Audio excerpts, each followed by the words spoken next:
So, so today topic is Ajax.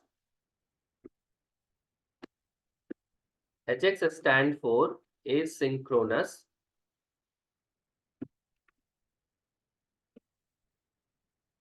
JavaScript and XML. यहाँ पे तीन टेक्नोलॉजी इन्वॉल्व है. Ajax is asynchronous, that is the transfer mode, data transferred from one location to another location in the asynchronous mode. Second, that is language. JavaScript is the language which is going to be used, and XML, that is the data carrier on the open network. Open network पे data career का काम करता है. तो तीन different technologies को use करते हुए एजेक्स बना हुआ है.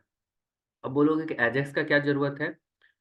तो जिस तरह से जावास्क्रिप्ट के बाद jQuery लिखे और jQuery मेरे एक्टिविटी को फास्ट कर दे रहा है, उसी तरह से अब एजेक्स क्या करेगा. आप पर्टिकुलर लोकेशन पे पूरा वेब पेज है और वेब पेज के किसी एक लोकेशन पे आपको सर्वर से कम्युनिकेट करना है और आप चाहते हो कि पूरा पेज मेरा रिफ्रेश ना हो, एक पर्टिकुलर लोकेशन रिफ्रेश हो, तो वहां पे यूज आता है एजेक्स का. तो अभी जैसे jQuery से आपने करा, क्लिक करा, डाटा गायब हो गया. अब उसी तरह से क्लिक करा, डाटा आ गया. तो ये पहले से सेट किया हुआ डाटा है और वहां पे सिर्फ हाइड हाइड एंड सीक वाला पोजीशन हम लोग कर रखे थे कि अगर दिख रहा है तो उसको हाइड कर दिए और अगर हाइड है तो उसको दिखा दिए, like that. But now think कि अगर वो डाटा मुझे किसी फाइल से लेना है या किसी वेबसाइट से मुझे वो डाटा रिकवर करना है, मतलब फेच करना है, तो वो सिर्फ jQuery से नहीं होगा. उसके साथ क्या करना पड़ेगा, पूरा एजेक्स टेक्नोलॉजी लगाना पड़ेगा. तो जब हम बटन क्लिक करेंगे तो उस पर्टिकुलर प्लेस का डाटा जो होगा वो चाहे तो हम सर्वर पे सबमिट भी कर सकते हैं और चाहे तो सर्वर से कॉल भी कर सकते हैं. तो ऐसा कुछ फैसिलिटी चाहिए जिसको बोलते हैं partial refreshment.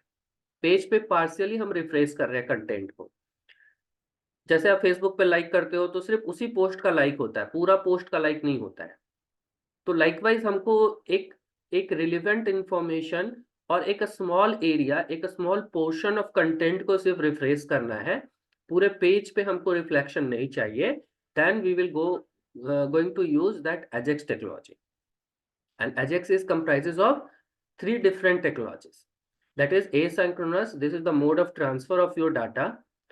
JavaScript, that is the language which is used, and XML, that is the data carrier.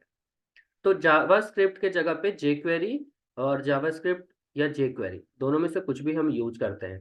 तो जावास्क्रिप्ट भी यूज कर सकते हैं और आज के समय में jQuery है तो jQuery को भी यूज करते हैं, नो डाउट. बहुत अच्छे से यूज होता है. आपको अब पता हो चुका है कि जावास्क्रिप्ट और jQuery, जावास्क्रिप्ट थोड़ा स्लो होगा क्योंकि ज्यादा कोड रन लिखते हैं हम लोग, jQuery फास्ट होगा क्योंकि हमको कम कोड लिखना है, उसका एपीआई अवेलेबल होता है. जावास्क्रिप्ट का आपका एपीआई जो कि ब्राउजर में है उसका रेडीमेड कोई कोड नहीं है, बहुत सारा कोड हमको खुद से बनाना होता है और उस तरह से लिखना होता है. तो यहाँ पे अब अगर एजेक्स यूज कर रहे हैं तो एजेक्स से हम किसी फाइल का कंटेंट लोड करना चाहते हैं. तो सपोज ये मैंने लिखा है और ये एक फाइल में लिखा है. तो ये फाइल क्या है, demo underscore test dot TXT, और इस फाइल को मैंने सेव कर दिया अपने इसी फोल्डर में. अपने इसी फोल्डर में मैंने सेव कर रखा है डेमो अंडरस्कोर टीएक्सटी. ये फाइल है और इस फाइल में मैंने लिखा ये जो भी अभी फुल फॉर्म मैंने लिखा, और भी कुछ कंटेंट लिखना है. सो दिस इज फाइल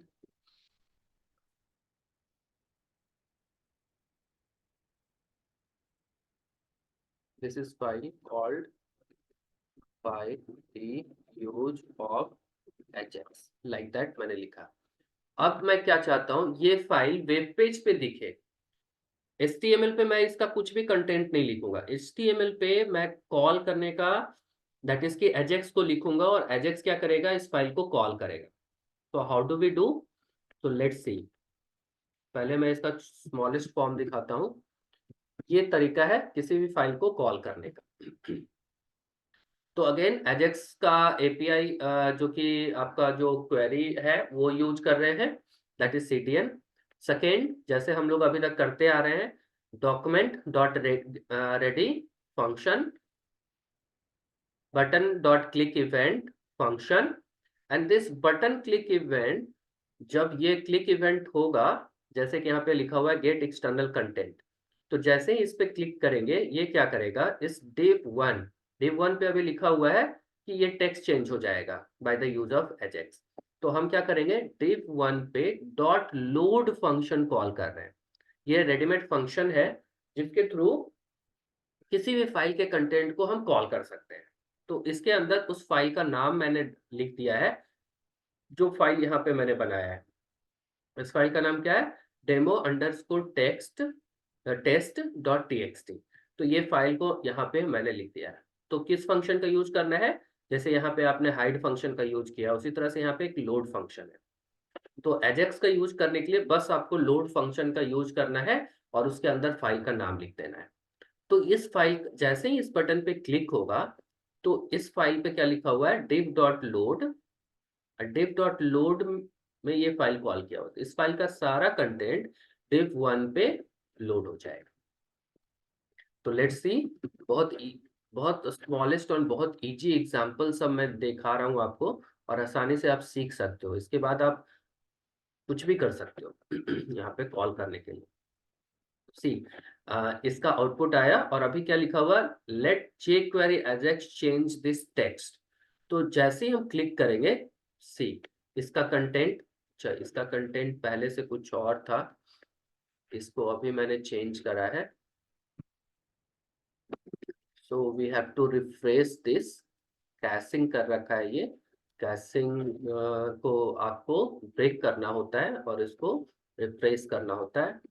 तो कैशिंग रिफ्रेश होगा तभी जाकर ये लेटेस्ट कंटेंट को लाएगा।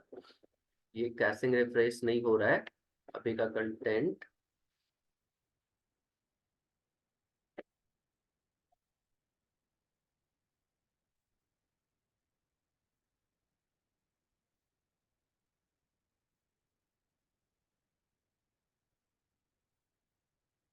ये पुराना कंटेंट आ रहा है जो मैंने पहले लिख रखा था।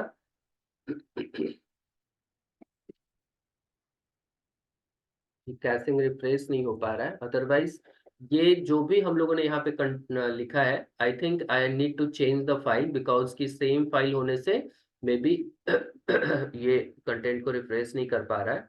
सो I am going to create one new file and I'm going to give name test1, और test1 का ये कंटेंट है और यहाँ पे मैंने test1 कर दिया। नाउ सी, अब ये test1 से फाइल को रिट्रीव करेगा, सी द लेटेस्ट कंटेंट, क्योंकि फाइल कैश हो रहा था और कैश को ये ब्रेक नहीं कर पा रहा था मेरा ब्राउजर, सो दैट कि वो पुराना कंटेंट आ रहा था। नाउ सी, जो भी मैंने लिखा है यहाँ पे वो कंटेंट आ रहा है। तो इस फाइल में लिखा हुआ है एजेक्स का फुल फॉर्म, और this file is called by the Ajax. So when I click on this gate external content, तो पहले से यहाँ पे कुछ और कंटेंट था। Now I want that this content, the file जो फाइल में पड़ा हुआ है वो कंटेंट यहाँ पे शो। तो एक फाइल को रीड करना और रीड करके वेब पेज पे कॉल करके उसको दिखाना, और वो एक पार्शियल पोजीशन पे करने का मतलब कि पूरा वेब पेज पे इसका कोई रिफ्लेक्शन नहीं होगा। अगर आप किसी पेज के साथ इसको एसोसिएट करते हो, सपोज मेरे पास बहुत सारा पेज पहले से बना हुआ है, home.html पेज बना हुआ था ना, अब home.html में मैं इस कोड को इम्बेड करता हूँ।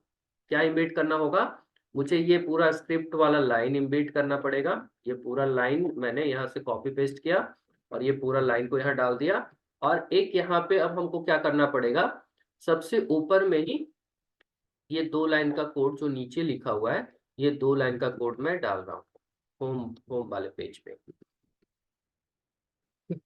Now I am going to run this home.html। home.html पे आया, गेट एक्सटर्नल कंटेंट करके आ रहा है।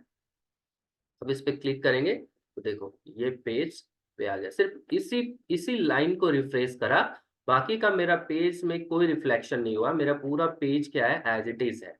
तो this is how we can use AJAX in our web page. And jQuery AJAX है जो कि फास्ट होता है जावास्क्रिप्ट एजेक्स से।